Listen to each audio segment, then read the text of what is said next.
ang top 5 battles ni Mot sa liga ng Flip Top. Yan ang pag-uusapan natin, pero bago yon, iniimbitahan kita na i-like ang video na to bilang suporta at mag-follow at subscribe sa ating Facebook page at YouTube channel. Una sa ating listahan ay nung makatapat ni Mot ang Haring Leon na si Fangs. Naganap yung laban nila noong Ahon 7 event at kahit pausbong pa lang yung pangalan ng bawat isa sa kanila nung mga panahon na to, ay nagawa nilang mapabilib yung mga taga-subaybay ng liga at pati na rin yung mga kapwa nila battle MC na nakapalibot sa kanila. Ipinakita ni Mot yung husay niya sa paglalaro ng salita at pagbuo ng solidong konsepto, habang si Fangs naman ay ipinamalas ang madidiin at matatalim niyang bara. Nang ibabaw dito yung mas direktang atake ni Mot, kaya siya ang nag-uwi ng panalo. Pero kung fan ka ng lyrical na sulatan, panigurado ay may enjoy mo to. Pero bago pa to mapunta sa akin, sinira na ni J. King to. Kung naparito ka nga para ayusin, sige yayariin ko. Lion King ka lang puno, layon ng agwat mo sa akin. Ikaw ngayon ang alipin ko, dahil ako'y layon din at mas magahari pa rin ang layunin ko.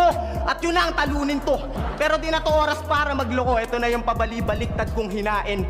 Bitag na sa letra ko sinalin. Ngayon katay ka sa pain, kaya patay ka sa akin. Mga titik ay matalas para sa akin. Sinubukan kong pagpalit-palitin, pamatay pa rin ang sumatotal. Nasa todo ng talim, todas tung animal.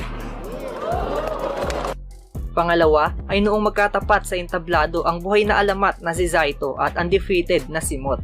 Sobrang classic ng battle na to dahil vintage Zaito yung nasaksihan natin dito.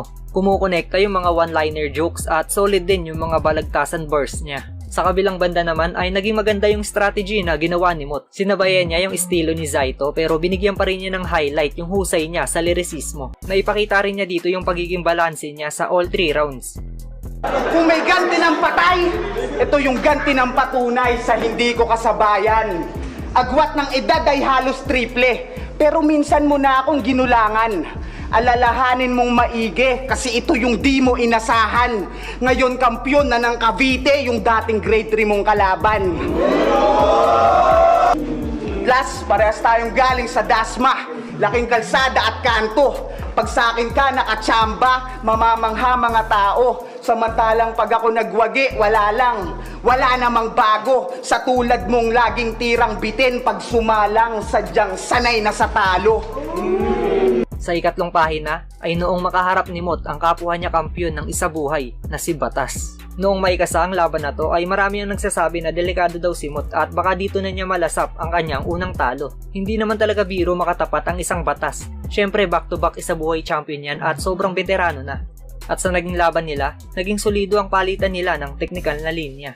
Na-showcase ni Batas yung rhyming ability niya at naging madiin din yung mga 4-bar setup na binitaw niya. Naging pyesa naman ni Mot sa naging tapatan nila ay yung mga angulo na napili niyang gamitin dahil sobrang naging epektibo nito. Tapos ay naikonekta pa niya ito sa creative lines.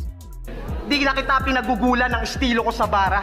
Mga linyang baliktaran na mukhang di pasok sa iyong panlasa. Pero ngayong binabadibag kita, sigurado nagagana. Masasakyan mo letrang baliktaran pagkasundo ng ambulansya. Pambababoy ng ina, yan ang mga ideya niyang panlaban. Pinapagana yung bumbilya gamit ilaw ng tahanan. Pwes tumatanda ka na rin naman, malapit-lapit na sa hangganan. Karma'y di matatakasan, babalik lahat ng ilaw pag ikaw na pinaglalamayan. Kaya tulad ng laban niya kay Price, yan ay basag din sa akin. Tila sa batang pasaway siya'y matandang iyakin. Oo, sa simpleng 4 bars may sinadyang isalin. Reference ay Rostar kasi tong Mark beat sa akin. Sa pagtatapos ng laban nila, kay Mot pumabor ang boto ng mga hurado. Pero yung maikasa pa lang ang laban ng dalawang kampyon, hindi natin maitatanggi na tayo talaga ang pinakapanalo dito. Sa pang-apat na pwesto, ang 2017 Isabuhay Finals. Para sa akin, isa to sa pinakabalanseng Isabuhay Finals. Dalawang up-and-comers na nakatungtong at magtatapat sa huling yugto ng torneo. At hindi naging madali ang pinagdaanan nila bago sila makarating sa dulo ng kompetisyon dahil malulupit na battle MC muna ang nakasagupa at tinalo nila. At gaya ng inaasahan, parehong gutom sa kampyonato ang bawat isa sa kanila. Naging dikdikan ng palitan ng bara at every round ay pataas ng pataas ang level of performance nila. Eto na ba ang manok nyo? Mahilig din sa kak? Pwes wala tong tsansa, itlog lang yung porsyento. Habang wala akong paki sa meron o sa wala, basta ako yung hindi nakukontento. Kaya mali kayo sa pagpili ng manok kung si Surang bet nyo. Kasi kung maladerbi nga tong duelo, tandaan nyo na hindi pwedeng panahabong tong hen nyo. Oo, tinalo mo si Batas, pero naki-anagram ka lang din, fittingly. Nakigaya ka lang sa pinaingay kung palabas, magaling ka lang sa mimicry. Habang ako yung baguhan na mas, tumalo ng malalakas.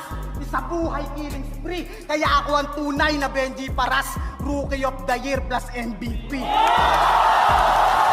At ang huli sa ating listahan, ang tapatan ng batang motivated kontra sa Haring Araw. Kung battle MC resume ang titignan, lalabas na si Mot ang underdog sa laban na to dahil veterano at prime apex yung lalaban sa semis ng torneo habang pangalawang taon pa lamang ni Mot sa liga. Pero ipinakita ni Mot na kaya niyang makipagsabayan sa mga superstar ng flip top at makagawa ng sariling pangalan sa murang edad pa lamang. Parehong A-game yung nasaksihan natin sa kanila. Baon ni Apex yung mataas na kalidad na multi at balancing jokes at bara. Habang panlaban naman ni Mot ay yung mga laro niya sa salita at mapapansin na talagang pinag-aralan niya si Apex dahil sobrang epektibo yung mga madiin niyang punto at lahat ng yun ay tumatama at swak para kay Apex.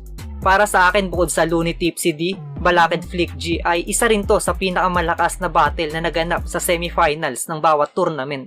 Oo, wais ka na sa dami ng naipong karanasan. Ako bagito, baguhan, pues makinig at alamin kung sino bang may kakulangan. Kasi ako yung batang bumuo ng isang taon na bara. Paano mo matutumbasan kung di mo nga kinaya yung bata na nabuo lang sa loob ng 9 na buwan?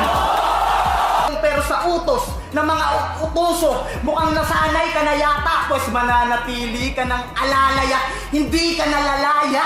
Oo, sinadya kong balik, o sinadya kong laruin para ipamukha na yung pagkatao mo'y di na kayang ibahin. Dahil kahit anong laro sa salita pa ang gawin, tandaan mo ngang alila ay alila kahit pabalik tarin.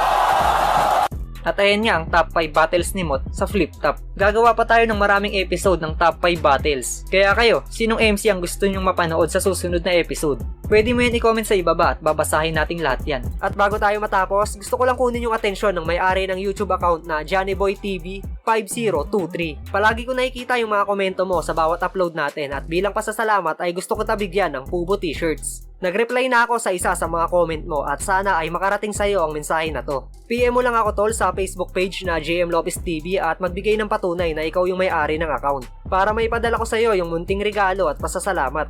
At para naman sa iba pang solidong nakasuporta sa ating YouTube channel ay abang-abang lang mga tol dahil kayo naman ang susunod nating bibigyan.